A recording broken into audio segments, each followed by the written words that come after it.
vais te faire un peu une petite vidéo. Je vais t'expliquer comment faire, comment réaliser un tableau de variation dans Cinequanon. Bon, évidemment, la première chose à faire, c'est de l'ouvrir. Voilà, il est là. Donc, une fois on est ici, on choisit aussi au préalable le tableau qu'on va réaliser. Bon, évidemment, tu peux le faire à la main, hein. Tu fais l'esquisse de ce tableau là et tu dois l'avoir à portée de main pour regarder à chaque fois les modifications que tu vas faire. Donc pour cette vidéo là, j'ai choisi ce tableau de variation qui est là à côté. Voilà. Donc on va voir comment est-ce que à partir de GeoGebra on peut réaliser ce tableau de variation là. Évidemment on retrouve tous les éléments x, f' de x, f, les valeurs de x, les f' de x, là où ça s'annule, et ainsi que les différentes variations et les images. Bien. Donc quand on est dans Cinequanon, on vient ici là et définir un tableau de variation ou de signes. Ce qui nous intéresse d'abord, c'est le tableau de variation. Voilà, on est ici. Donc je vais faire une présentation sommaire d'abord des différentes parties qui composent cette image là. Ici tu as plus l'infini moins l'infini. Bon, évidemment les valeurs avec des racines carrées. Ici c'est pour assurer les cases. Plus souvent c'est une partie des intervalles au niveau des solutions, surtout quand c'est le tableau de signes. Tu as une barre, deux barres. Ici c'est surtout quand la dérivée s'annule. Bien quand une expression s'annule pour le cas où c'est les tableaux de signes. Les variations sont là, croissantes, décroissantes et constantes. Ces quatre cases-là vont servir également pour la construction du tableau. Quand c'est vert, ça veut dire qu'on veut ajouter une nouvelle ligne. Quand c'est rouge, ça veut dire qu'on veut supprimer une ligne. La même chose pour les colonnes. Quand c'est vert, c'est pour supprimer une colonne. C'est vert, pardon, c'est pour ajouter une colonne, et rouge pour supprimer. C'est la première partie. Ici, maintenant, à gauche, var 1, c'est ce qui est présent là. Voilà.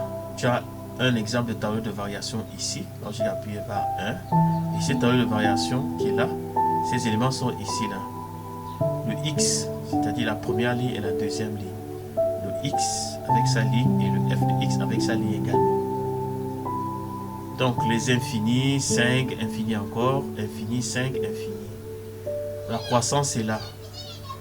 2 et la décroissance est là. Et maintenant tu vas remarquer que quand on met var 2, ça a changé ici, ça change également là. Ça veut dire que toutes les données qui sont ici sont représentées ici également.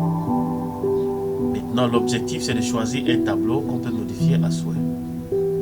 À partir de n'importe quel tableau ici, on peut le transformer de façon à avoir notre tableau de variation qu'on a choisi, effectivement qui est toujours à côté là. Voilà. Maintenant tu as différentes propositions. Là on était à var 3, var 4, var 5, donc il y a au moins différents tableaux. Là où c'est signe, là c'est le tableau de signe. Ça aussi on peut le modifier pour obtenir n'importe quel type de tableau de signe. Donc nous on va partir de, on va choisir quelque chose d'un peu, qui est déjà un peu avancé. Voilà. On peut partir de var 2 pour essayer d'obtenir ce tableau de variation qui est là. Voilà. Ce qu'on va seulement constater au début, c'est que notre tableau qui est ici n'a pas la colonne de f'. C'est seulement x et variation de f de x. Donc ce qu'on va faire, c'est de créer la troisième ligne qui manque. Même si apparemment toutes les colonnes sont là. Parce qu'ici il y a 1, 2, 3, 4, 5 colonnes. 5 colonnes. Donc à partir de ces colonnes-là, soit on les conserve, soit on crée. Et quand on regarde bien, on n'aura plus besoin de créer. On va juste remplacer ce qui existe déjà par ce que nous-mêmes on va proposer. Allons-y. Donc première chose, c'est de créer la troisième rangée. Donc on se met ici et on clique sur le vert. Voilà. On a déjà 3 lignes qui sont là. Première chose, on va modifier la première ligne. Le x est là, il est là, il n'y a pas de problème. Chez nous ici, ça commence par moins l'infini. Alors qu'ici, ça commence par moins 1. Ça veut dire à la place du moins 1 qui est là, on sélectionne là où il y a moins 1, on appuie moins l'infini. On clique sur moins l'infini. Moins l'infini apparaît. On avance. Ici, on a 1 et 1, alors qu'ici, on a 1 et 2. Ça veut dire là où il y a le 2, là, on va enlever le 2 et mettre encore le 1. On met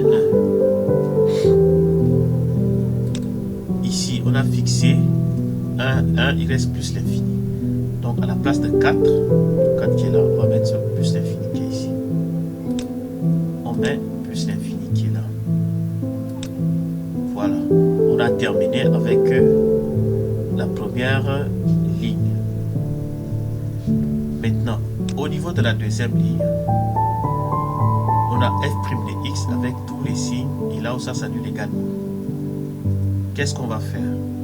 Ici, c'est écrit plein de trucs là. De toute façon, on va enlever ça pour mettre notre f de x. Je clique ici et je le sélectionne. Je vais d'abord supprimer. Comme ça, j'écris f' de x. F' de x. J'écris f' de x. C'est fait.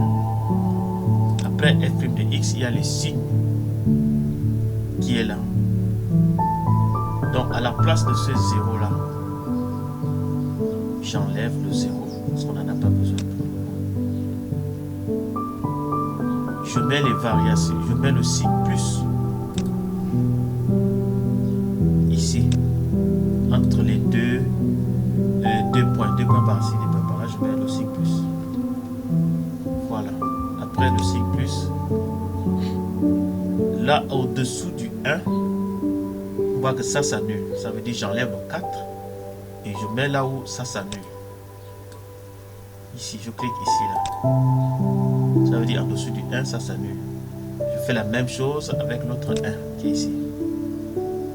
Je fais la même chose à la place du 4, je mets aussi là où ça s'annule. Voilà. Maintenant, là où c'est constant, il y a un signe moins qui est là. Ça veut dire entre les deux,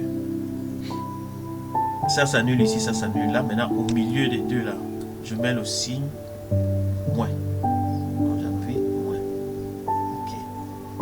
Maintenant, je continue. Il y a un autre signe qui manque. Là où il y a une autre variation ici, je mets le signe plus. Tu vas constater que les signes sont à chaque fois entre les deux points. Le premier signe il est là. Le deuxième signe est ici. Et le troisième signe est là.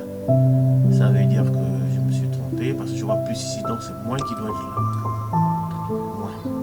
Voilà. Et le moins 3 là, on n'en a pas besoin, on l'enlève. Non, je supprime le moins 3. On a terminé avec la deuxième ligne. Maintenant, la troisième ligne qu'on a créée, voilà, complètement vide, on va tout ajouter.